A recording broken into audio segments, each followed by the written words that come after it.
Hello everyone, I am Ashwini Gaikwad. Today we are going to see the classification and tabulation of data. So first, what is the statistics? Statistics is the science and an art which deals with the collection, presentation, analysis and interpretation of data. So it totally deals with data. So what is the data? Data is the information collected for statistical investigation. Data म्हणजे एखादी collected information असते, आपल्याला investigation करतो आपण त्याच्यावरती. आता investigation म्हणजे काय? आता समजा तुम्ही दुकानामध्ये गेला, काहीतरी सामान खरेदी केलं, तर तुम्हाला माहित पाहिजे की तुमचे पैसे किती गेले, तुम्ही दिलेल्या पैशातून तुम्हाला रिटर्न किती आले. त्यासाठी तुम्ही काय करता, तुम्ही दुकानातून जे सामान खरेदी केले त्याची एक लिस्ट तयार करता आणि त्याचं कॅल्क्युलेशन करता. मग तुम्हाला कळतं की तुमचे पैसे किती गेले आणि आले किती. तर ते जे तुम्ही कॅल्क्युलेशन केलं त्याला थोडक्यात म्हणतात इन्व्हेस्टिगेशन. आणि जी तुम्ही लिस्ट केलेली कागदावरती तुम्ही सामान काय काय घेतलं तो तुमचा झाला डेटा. म्हणजे काही सामान घेतलं आणि त्याची काही प्राइस असेल तर त्याला म्हणायचं डेटा. म्हणजे तुम्ही माहिती काय केली, एका पेजवरती कलेक्ट केली. So collected information is called the data. So it may be in the form of numbers, words, figures, symbols, question and answers. आता नंबर्स आणि फिगर्स मध्ये काय काय येतं, ह्याच्या व्हॅल्यूज येतात. हे दिलेलं तुम्हाला ते व्हॅल्यू दिसतात, ह्याला म्हणायचं नंबर्स किंवा फिगर्स. आता वर्ड्स, क्वेश्चन्स आणि आन्सर्स ह्या फॉर्म मध्ये डेटा असतो. तो कसा असतो, जेव्हा तुम्ही एखादा सर्वे करता किंवा तुम्ही तुमच्या गावामध्ये बघितलं असेल, तुमच्या हेल्थ केअर सेंटर मधल्या लेडीज तुमच्याकडे काहीतरी इन्फॉर्मेशन कलेक्ट करण्यासाठी येतात. म्हणजे तुमच्या फॅमिलीची इन्फॉर्मेशन, तुमच्या फॅमिलीमध्ये किती लोक राहतात, किती लोक एज्युकेटेड आहेत, कुणाला काही आजार आहे का. मग त्यांच्याकडे ऑलरेडी ते लिहिलेलं असतं, नाव, त्या व्यक्तीचं एज वगैरे काय घ्यायचंय ते. मग ते जे कसं असतं ते क्वेश्चन आन्सरच्या फॉर्मॅटमध्ये तो डेटा झाला. मग ते कसं करतात, वर्ड्स मध्ये ते कलेक्ट करत असतात. म्हणजे जर स्त्री असेल तर फिमेल येणार, पुरुष असेल तर मेल, आणि एस नो टाईप म्हणजे तुम्ही शिकलेले आहात किंवा नाही ते तुम्ही एस किंवा नोच्या ह्याच्यामध्ये फॉर्मॅटमध्ये आन्सर देता. मग तो डेटा तुमचा कसा झाला, वर्ड्स मध्ये झाला. म्हणजे तुमच्या नंबर्स आणि फिगर्स मध्ये येतात, त्या तुमच्या व्हॅल्यूज येतात. आणि वर्ड्स, क्वेश्चन आन्सर तो येतो तुमच्या वर्ड्स मध्ये. म्हणजे ह्या टाईप मध्ये तुमचा डेटा असतो. आता त्यानंतर डेटा बघितला, त्याचं कलेक्शन केलं, आता त्याचं क्लासिफिकेशन कसं करायचं. The process of arranging data into different classes according to their common characteristics is called classification. आता त्याचे काही कॉमन कॅरेक्टरिस्टिक असतात, त्याच्याप्रमाणे आपण डेटा तो क्लासिफाय करत असतो. आता क्लासिफिकेशन कशा कशाच्या बेसिसवर आहे बघा, जॉग्राफिकल, क्रोनॉलॉजिकल, क्वालिटेटिव्ह आणि क्वांटिटेटिव्ह. जॉग्राफिकल म्हणजे एरिया वाईज डेटा असतो. आता इथं फॉर एक्झाम्पल दिलेलं आहे तुम्हाला, रेनफॉल इन महाबळेश्वर और production of sugar cane in Maharashtra. आता महाबळेश्वर हे थंड हवेचं ठिकाण असल्यामुळे तिथं रेनफॉल कसा जास्त असतो. आता ते महाबळेश्वर म्हणजे आपण रिजन वाईज डेटा घेऊ, त्याला म्हणायचं जॉग्राफिकल डेटा. आणि production of sugar cane in Maharashtra म्हणजे महाराष्ट्र हा एक स्पेसिफिक स्टेट घेतलंय, एक एरिया घेतलंय, त्या महाराष्ट्रामधलं शुगर केनचं प्रोडक्शन. आता हा असेल जॉग्राफिकल किंवा त्याला एरिया वाईज किंवा रिजनल वाईज डेटा म्हणतात. सेकंड आहे क्रोनॉलॉजिकल. क्रोनॉलॉजिकल म्हणजे टाइम वाईज डेटा येतो. For example, number of accidents during rainy season. आता रेनी सीझन हा एक टाइम झाला, मग त्याच्यामध्ये ऍक्सिडेंटचं प्रमाण कसं असतंय, जास्त आहे किंवा कमी आहे.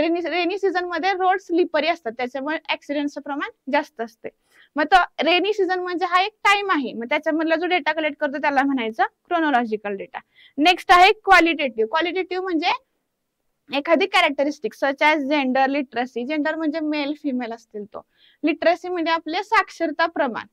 आणि लास्ट आहे क्वांटिटेटिव्ह डेटा. जो डेटा तुम्ही नंबरच्या फॉर्मॅटमध्ये कलेक्ट करता त्याला म्हणतात क्वांटिटेटिव्ह. तो म्हणजे कशामध्ये येतो, हाईट, वेट एक्सेट्रा. जो काउंट करू शकता त्याला म्हणायचं क्वांटिटेटिव्ह. आणि जो तुम्ही नंबर मध्ये काउंट करू शकत नाही त्याला म्हणायचं क्वालिटेटिव्ह डेटा. आता आपण डेटा म्हणजे काय बघितलं, त्याचं क्लासिफिकेशन बघितलं 4 टाइप्स मध्ये. आता जो क्लासिफाईड केलेला डेटा आहे तो टॅब्युलेटेड फॉर्मॅट मध्ये कसा घ्यायचा त्यालाच म्हणतात टॅब्युलेशन. टॅब्युलेशन मध्ये आपण जो कलेक्टेड डेटा असतो तो व्यवस्थित टॅब्युलर फॉर्मॅट मध्ये घेत असतो.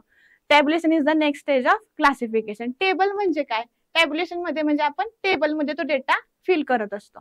A statistical table is a systematic arrangement of data in label, column and rows. तुम्हाला माहिती आहे टेबल मध्ये रोज आणि कॉलम्स असतात, त्याच्यामध्ये आपण व्यवस्थितली डेटा अरेंज करतो, त्याला म्हणायचं टॅब्युलेशन.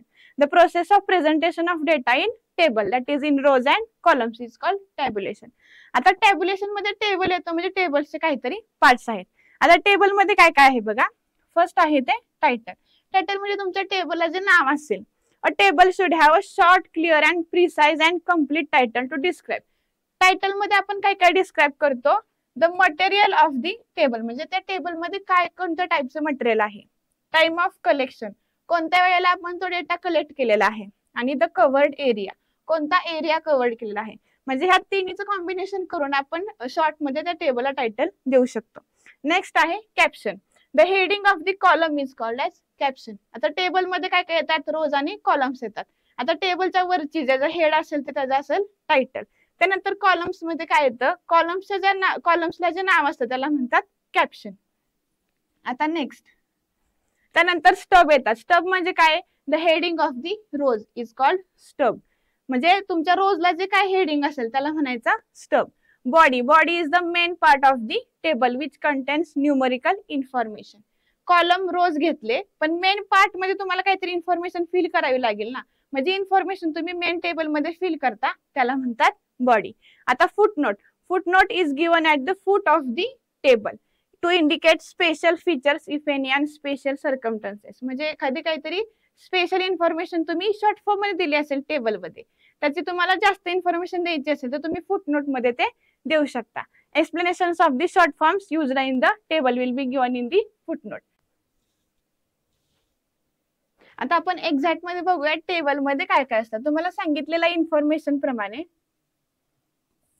हा जर तुमचा टेबल असेल तर ह्या टेबल मध्ये हे असतील तुमचे कॉलम्स आणि हे झाले तुमचे रोज. आता ह्या टेबलला तुम्ही वरती काहीतरी नाव देता, इन्फॉर्मेशन ऑफ स्टुडंट्स. मग हे झालं तुमच्या टेबलचं टायटल. आणि ह्या कॉलम्स मध्ये तुम्ही काहीतरी घेत असाल, स्टुडंटचं नेम असेल, एज असेल. मग ह्या कॉलम्सचे जे टायटल दिलेलं आहे त्याला म्हणायचं कॅप्शन.